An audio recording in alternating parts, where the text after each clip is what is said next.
আরে ধুর, বিএনপি আওয়ামী লীগ তো একই দল। নো, বিএনপি আওয়ামী লীগ কখনোই এক দল নয়।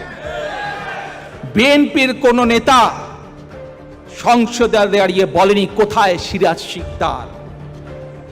বিএনপির নেতা বলেন কাজে বিএনপি এবং আওয়ামী লীগ এক নয়।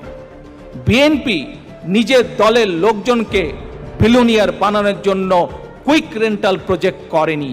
বিএনপি আওয়ামী লীগ এক নয়। বিএনপি রাতের অন্ধকারে ভোট ডাকাতি কখনো নির্বাচন করেনি। বিএনপি আওয়ামী লীগ এক নয়। বিএনপি বটমলেস বাস্কেট করেনি, বরং খাদ্য উৎপাদনের দেশ করেছিল। বিএনপি আওয়ামী লীগ এক নয়। বিএনপি বিরোধী দলীয় নেতাকর্মীদের গুম খুন করেনি, কাজে বিএনপি আওয়ামী লীগ এক নয়। খালেদা জিয়া কখনো বলেন নাই যে এর অবস্থা হেফাজতের মতন করে দিব, আওয়ামী লীগের অবস্থা হেফাজতের মতন করে দিব, কোনোদিন আমরা বলিনি। কারণ আমরা জনগণের শক্তিতে বিশ্বাস করি, জনগণই সকল ক্ষমতার উৎস। বিএনপি আওয়ামী লীগ কখনো এক নয়।